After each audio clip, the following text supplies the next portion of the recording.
हाँ जी, good morning students. आज हम स्टार्ट करने वाले हैं आपके बायोलॉजी का लास्ट यूनिट, एनवायरमेंटल इकोलॉजी। ये वाला यूनिट है आपका। उसका फर्स्ट चैप्टर है आपके पास, that is chapter number 13, organism and population. इस चैप्टर को आज हम स्टार्ट करने वाले हैं। इस चैप्टर का आपका फर्स्ट टॉपिक है ऑर्गेनिज्म एंड इट्स एनवायरनमेंट। देखिए जी, यूनिट है एनवायरनमेंट से रिलेटेड, तो एनवायरनमेंट मीन्स इकोलॉजी। तो इकोलॉजी होती क्या है? It is the branch of science that deals with the relationship between the organisms and environment. That means ecology आपकी साइंस की वो ब्रांच है जहाँ पे ऑर्गेनिज्म और एनवायरनमेंट एक दूसरे के साथ रिलेट करते हैं, एक दूसरे के साथ रिलेशनशिप शो करते हैं। थोड़ी सी एडवांस डिफाइन पढ़ते हैं, एक और डिफाइन है आपके पास। It is a branch of science that deals with interaction among different organism and environment. ठीक है जी, एनवायरनमेंट और ऑर्गेनिज्म के बीच में इंटरैक्शन किसके लिए? For the survival and reproduction.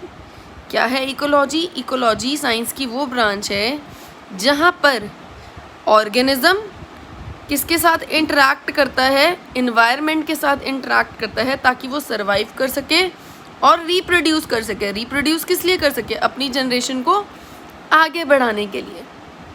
Next, branches of ecology. Ecology दो ब्रांचेस में डिवाइडेड है, autecology and synecology. Autecology क्या है? Study of ecology at the level of species. Species level पे अगर हम इकोलॉजी को स्टडी करते हैं तो वो ऑटो इकोलॉजी है। अगर हम कम्युनिटी लेवल पे इकोलॉजी को स्टडी करते हैं तो उसको हम क्या बोलते हैं? सिन इकोलॉजी। दैट मीन्स इकोलॉजी है क्या? एक ऑर्गेनिज्म की इन्वायरमेंट के साथ इंटरेक्शन, सर्वाइवल और रिप्रोडक्शन के लिए। दैट मीन्स यहाँ पे ऑटो इकोलॉजी में क्या होगा? स्पीशीज़ जो है, अलग अलग स्पीशीज़ जो हैं इन्वायरमेंट के साथ इंटरैक्ट कर रही हैं अपने जैसे ऑर्गेनिज्म को रिप्रोड्यूस करने के लिए और उनके सर्वाइवल के लिए।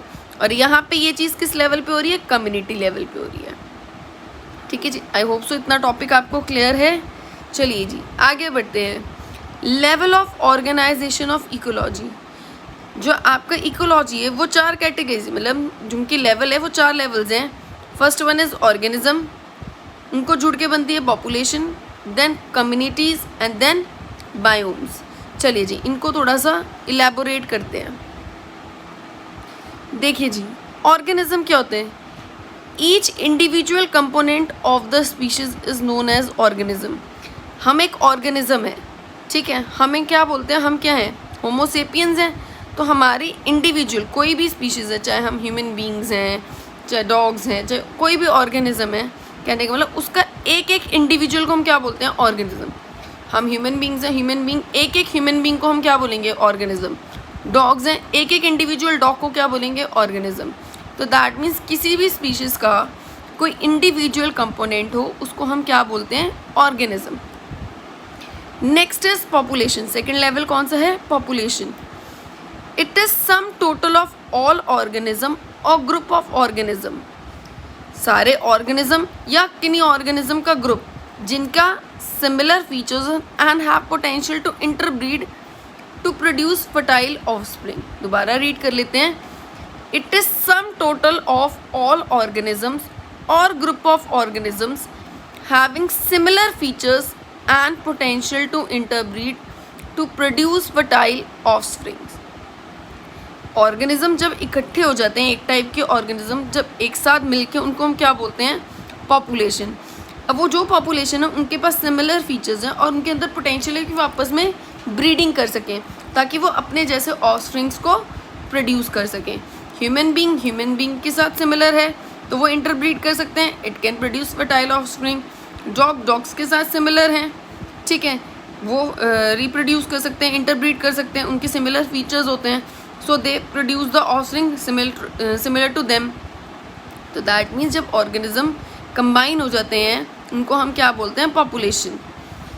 Next is community, assemblage of different population of different species in a specific geographical area। एक पर्टिकुलर एरिया में अलग अलग टाइप की पॉपुलेशन जो अलग अलग स्पीशीज़ से कंसिस्टेड है। जैसे कि बिल्कुल बेसिक सा एग्जांपल लिखते हैं, ठीक है। हमारे इंडिया में कास्टिज़म बहुत है, इसी कास्टिज़म को देखते हुए समझ जाते हैं कि कम्युनिटी क्या है, ठीक है जी। जैसे कुछ लोग पंजाबी हैं, कुछ लोग बंगाली हैं, कुछ लोग मारवाड़ी हैं, कुछ लोग आपके मुस्लिम हैं, ठीक है जी। तो दैट मीन्स ये अलग अलग कैटेगरी होगी, कोई पंजाबी है, कोई मुस्लिम है, कोई क्रिश्चियन है, ये सब क्या है, ये अलग अलग कम्युनिटीज़ हैं। है तो लेकिन सारे ह्यूमन बींग्स, है सारे ह्यूमन बींग्स, लेकिन स्पीशीज़ हमने यहाँ अलग अलग कर दिए। इन द सेम वे जैसे डॉग्स हैं, ठीक है, लैब्रा भी एक डॉग है, ठीक है, बिगल भी एक कैटेगरी ऑफ डॉग है, ठीक है, और आपका पिटबुल भी एक टाइप का डॉग है। लेकिन एक पॉपुलेशन लैब्रा की हो गई, एक पॉपुलेशन बिगल की हो गई, एक पॉपुलेशन पिटबुल की हो गई, अलग अलग टाइप की पॉपुलेशन है। अब लैब्रा की अपनी पॉपुलेशन इकट्ठी हो गई, वो लैब्रा की कम्युनिटी हो गई, पिटबुल की पॉपुलेशन इकट्ठी हो गई, वो पिटबुल की कम्युनिटी हो गई, बिगल की पॉपुलेशन इकट्ठी हो बिगल। तो दैट मीन्स एक कैटेगरी के स्पीशीज़ अलग अलग है, वो अलग अलग कम्युनिटीज़ बना रहे हैं। अब लैब्रा की एक कम्युनिटी हो गई, बिगल की दूसरी, और ये सारी है क्या, दीज ऑल आर कम्युनिटीज़। तो that means different population combined together to form communities. अलग अलग पॉपुलेशन इकट्ठी होकर क्या बनाती है, कम्युनिटीज़। चलिए जी, नेक्स्ट बात करते हैं biome. It is a large unit of flora and fauna in a specific climatic zone. जिन क्लाइमेटिक जोन में रह रहे हैं वहाँ पे कैसा प्लांट,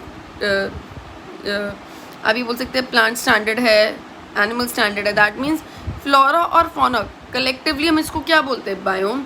जहाँ पे ऑर्गेनिज्म क्या है, रहते हैं, सी कोस्ट में रहते हैं, डेजर्ट्स में रहते हैं, रेन फॉरेस्ट में रहते हैं। सो दिस दैट मीन्स उनके एक तरीके से हम ये बोल सकते हैं कि जिस यूनिट में, जिस एरिया में फ्लोरा और फौना एग्जिस्ट कर रहा है किसी पर्टिकुलर ऑर्गेनिज्म के लिए, वो उसका क्या है, बायोम, ठीक है जी। चलिए अब कुछ इंपॉर्टेंट टर्म्स स्टडी करते हैं इकोलॉजी से related. First one is habitat. It is defined as a specific place और locality that is inhabited by a particular species by combination of factors, physical features and barriers. It क्या बोला है, it is defined as specific place, एक particular कोई place या locality है जहाँ पे कुछ फैक्टर्स को, फिजिकल फीचर्स को और कुछ बैरियर्स को, सारी चीज़ों को साथ लेते हुए, चाहे उनके लिए कुछ बेटर है, कुछ अच्छा नहीं है, लेकिन उन चीज़ों के साथ एडजस्ट करते हुए वहाँ वो रह रहे हैं, जिस पर्टिकुलर जगह पे वो स्पीशीज़ रह रही है, इन सब फैक्टर्स को साथ लेके चलते हुए उसको हम क्या बोलेंगे, उसका हैबिटेट, ठीक है। हम भी जैसे कि मान लेते हैं हम जिस एरिया में रह रहे हैं, कुछ चीज़ें हमारे फेवर में होती हैं, कुछ चीज़ें नहीं होती, कुछ चीज़ों के साथ हमें एडजस्ट करना पड़ता है, पर फिर भी हम वहाँ पे रह रहे हैं, तो वो चीज़, वो जगह क्या है, हमारी हैबिटेट। दैट मीन्स कोई स्पेसिफिक प्लेस या लोकेलिटी जहाँ पे हम रह रहे हैं, किसी पर्टिकुलर फैक्टर्स को साथ लेते हुए और कुछ चीज़ों के साथ एडजस्ट करते हुए, ठीक है जी। अब बात करते हैं आगे। Next is biotic community. It is group of organism that live together and interact with each other within an environment और हैबिटेट। ऑर्गेनिज्म का ग्रुप जो इकट्ठा रह रहा है, एक दूसरे के साथ इंटरैक्ट कर रहा है और इन्वायरमेंट के साथ भी इंटरैक्ट कर रहा है। या हम ये बोल सकते हैं कि ऑर्गेनिजम्स का ग्रुप जो एक जगह पे रह रहा है, एक पर्टिकुलर इन्वायरमेंट में रह रहा है या हैबिटेट में रह रहा है, और वहाँ पर रहते हुए एक दूसरे के साथ इंटरैक्ट कर रहा है, उसको हम क्या बोलेंगे, biotic community.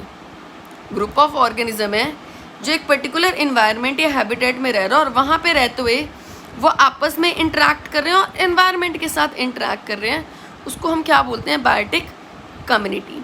Biotic community is also known as biota और बाइकोएनोसिस, ठीक है जी। चलिए जी, नेक्स्ट इकोसिस्टम।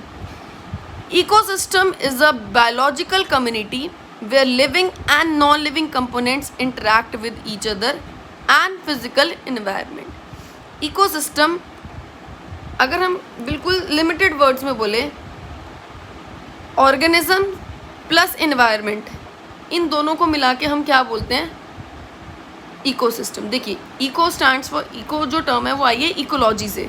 इकोलॉजी का मतलब क्या है, साइंस की वो ब्रांच जिसमें ऑर्गेनिज्म इन्वायरमेंट के साथ इंटरेक्ट करता है अपने सर्वाइवल और रिप्रोडक्शन के लिए। ठीक है जी, सर्वाइवल और रिप्रोडक्शन के लिए बायोटिक और अबायोटिक फैक्टर दोनों चाहिए, मतलब लिविंग और नॉन लिविंग फैक्टर्स दोनों चाहिए। तो वही बोल रहा है कि इकोसिस्टम एक वो बायोलॉजिकल कम्युनिटी है जहाँ पे लिविंग मतलब बायोटिक और नॉन लिविंग मतलब अबायोटिक कंपोनेंट्स दोनों एक दूसरे के साथ इंटरेक्ट करते हैं और फिजिकल इन्वायरमेंट के साथ भी इंटरेक्ट करते हैं। उसको हम क्या बोलते हैं? इकोसिस्टम। ठीक है, जैसे हमारी बॉडी का फंक्शनल यूनिट क्या है? Cell.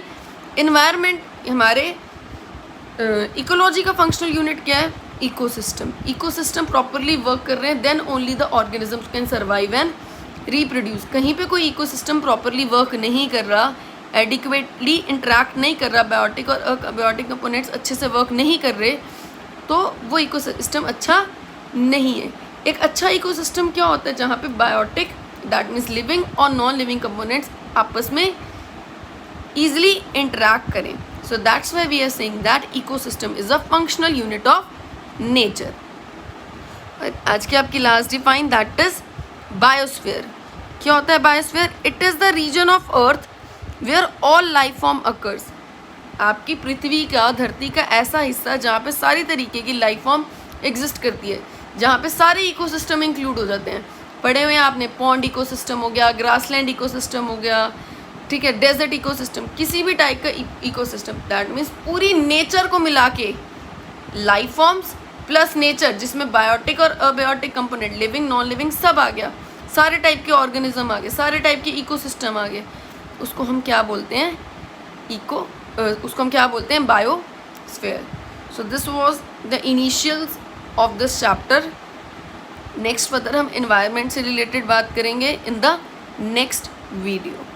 So thank you very much.